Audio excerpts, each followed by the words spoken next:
So hey guys, AP ఎంసెట్కి సంబంధించి మనకి second prize counselling ఎప్పుడు స్టార్ట్ అవుద్ది అండ్ ఎప్పుడు ఎండ్ అవుద్ది మనకి ఫీజ్ పేమెంట్ డేట్ వచ్చేసి July 25 నుంచి 27 దాకా అయితే ఇచ్చారు. అండ్ సర్టిఫికేట్ వెరిఫికేషన్ వచ్చేసి 26 నుంచి 28 దాకా. అండ్ వెబ్ ఆప్షన్స్ పెట్టుకునే డేట్ వచ్చేసి 27 నుంచి 29 దాకా. అండ్ మనం వెబ్ ఆప్షన్స్ చేంజ్ చేసుకుని డేట్ వచ్చేసి July 30.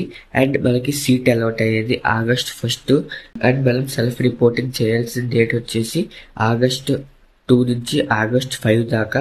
అండ్ మనకి కాలేజీ స్టార్ట్ అయ్యేది August 4 నుంచి. సో ఇవైతే ఈ డేట్స్ సెకండ్ కౌన్సిలింగ్ డేట్స్ అనమాట. సో ఈ డేట్స్ కి సంబంధించి కింద డిస్క్రిప్షన్ లో PDF అయితే పెట్టాను.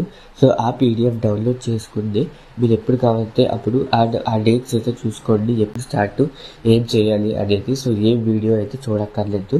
అండ్ ఆల్సో నేను కొత్తగా ఈ యూట్యూబ్ ఛానల్ అయితే స్టార్ట్ చేశాను. సో మన ఛానల్లో ఎడ్యుకేషన్ గురించి, మూవీస్ గురించి, ఫ్యాక్ట్స్ గురించి అండ్ హిస్టరీ గురించి అయితే వీడియోస్ పెడతా ఉంటాను. సో చాలా ఇంట్రెస్టింగ్గా అండ్ కొంచెం ఎంటర్టైనింగ్గా ఉంటాయి. సో సబ్స్క్రైబ్ చేసి పెట్టుకోండి. అండ్ ఎడ్యుకేషన్కి సంబంధించి, ఎంసెట్కి సంబంధించి అండ్ బీటెక్కి సంబంధించి ప్రతిదీ వీడియో అయితే పెడతా ఉంటాను. సో సపోర్ట్ చేయండి, ఇంకా మంచి మంచి వీడియోస్ పెడతాకి ట్రై చేస్తాను. So thank you for watching this video.